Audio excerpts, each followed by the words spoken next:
Halo, Assalamualaikum warahmatullahi wabarakatuh. Salam, Om Swastiastu, Namo Buddhaya, salam kebajikan bagi kita semua.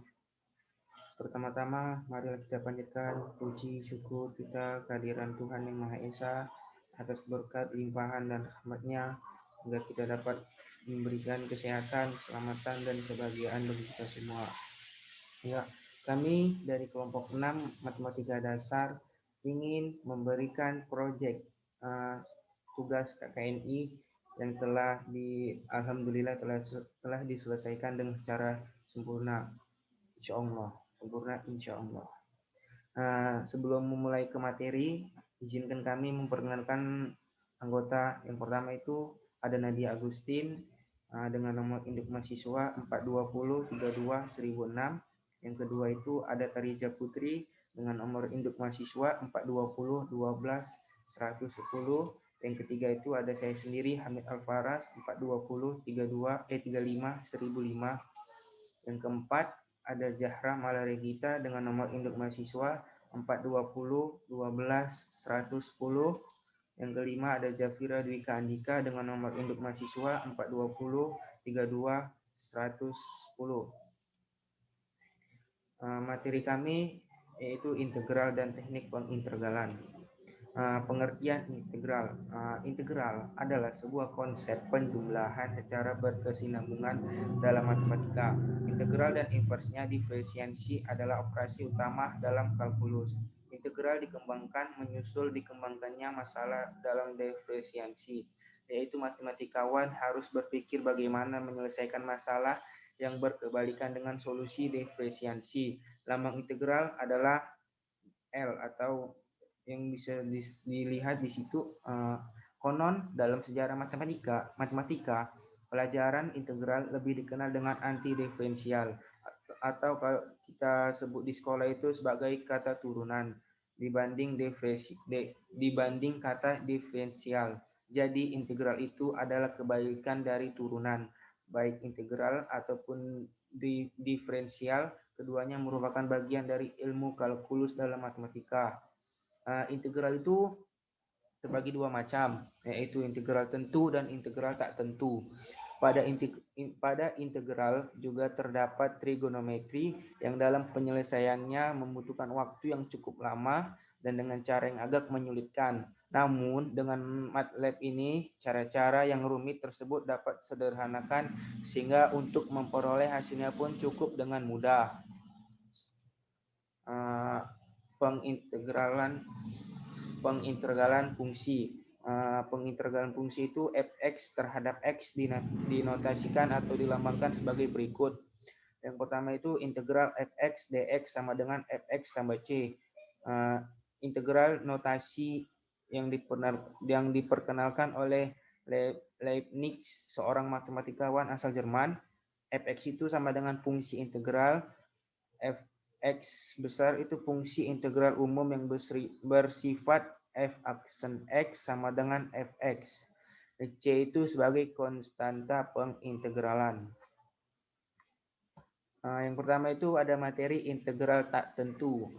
Apabila terdapat fungsi fx yang dapat didiferensialkan pada interval sedemikian hingga maka antiturunan dari fx adalah fx tambah c.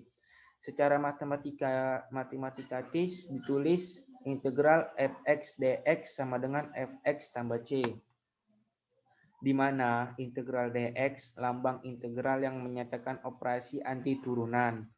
Fx itu sama dengan fungsi integral, yaitu fungsi yang dicari antiturunannya. C itu sebagai konstanta. Di dalam integral tak tentu terdapat beberapa teorema. Yang pertama itu teorema 1.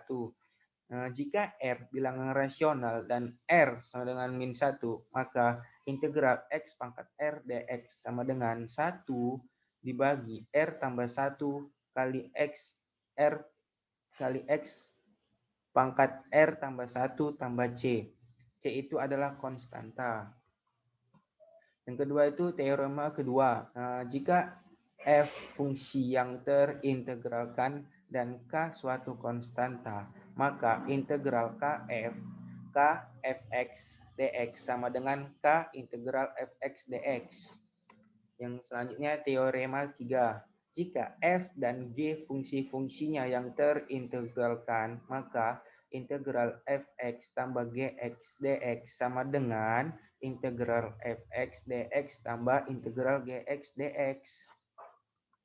Yang keempat, jika f dan g fungsi-fungsi yang terintegralkan, maka integral fx dikurang gx dx sama dengan integral fx dx dikurang integral gx dx.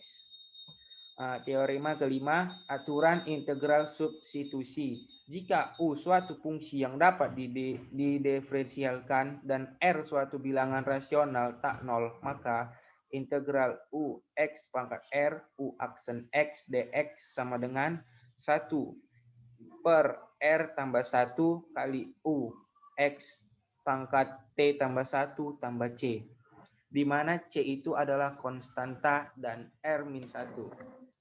Teorema keenam, aturan integral parsial. Jika U dan V fungsi-fungsi yang dapat didiferensialkan, maka integral U dV sama dengan UV kurang integral V du.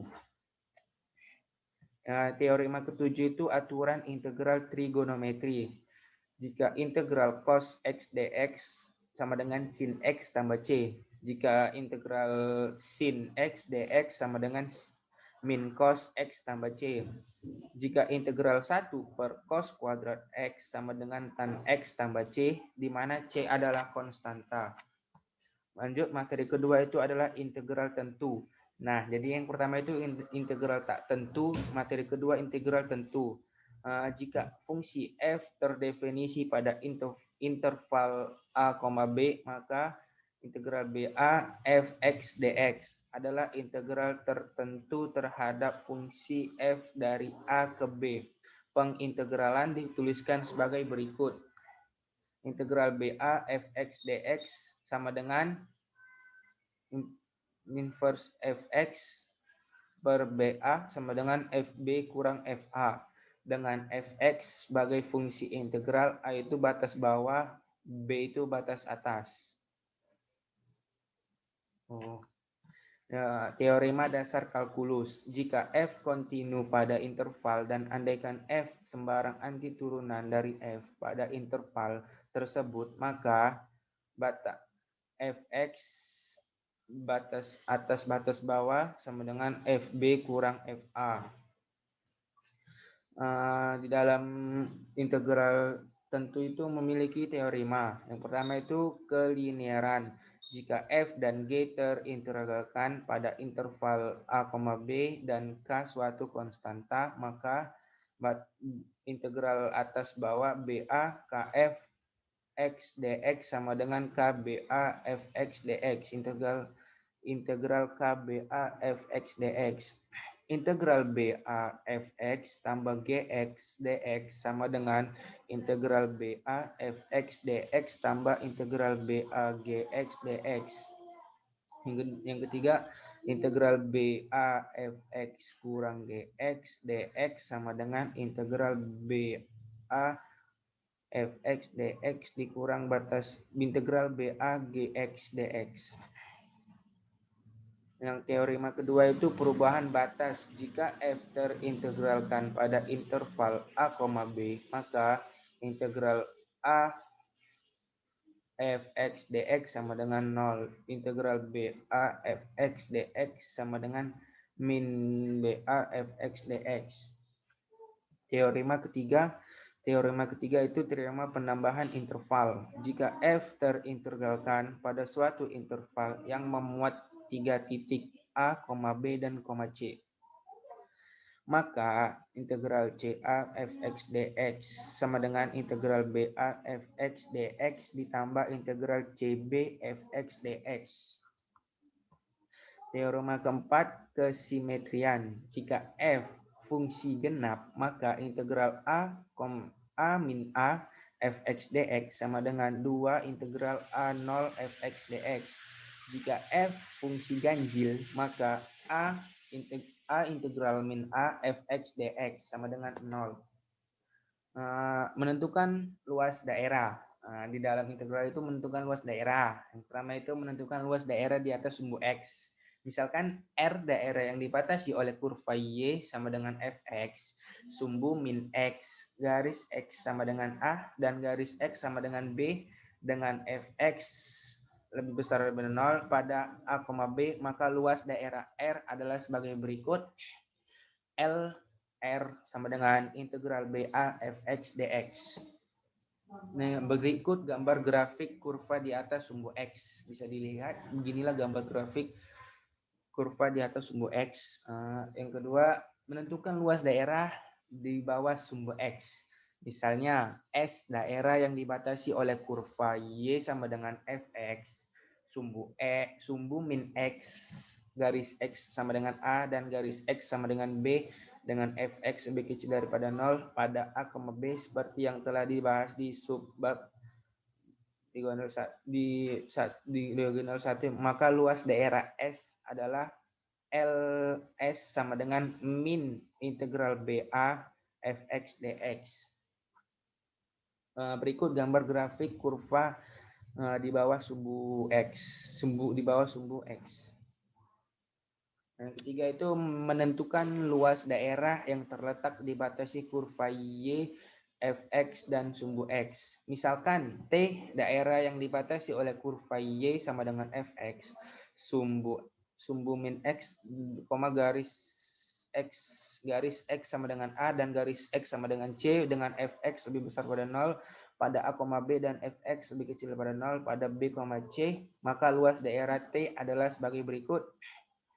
LT sama dengan integral BA Fx dx dikurang integral BA Fx dx. Di mana rumus ini didapat dengan membagi daerah T menjadi T1 dan T2 masing-masing pada interval A, B, dan B, C. Kalian dapat menentukan luas T1 sebagai luas daerah yang terletak di atas sumbu min X dan luas T2 sebagai luas daerah yang terletak di bawah sumbu min X. Berikut gambar kurva, grafik kurva Fx dan sumbu min X. Nah, yang keempat, menentukan luas daerah yang terletak di antara dua kurva. Luas daerah U pada gambar di bawah adalah LU sama dengan luas ABEF dikurang luas ABCD. Berikut gambar kurvanya.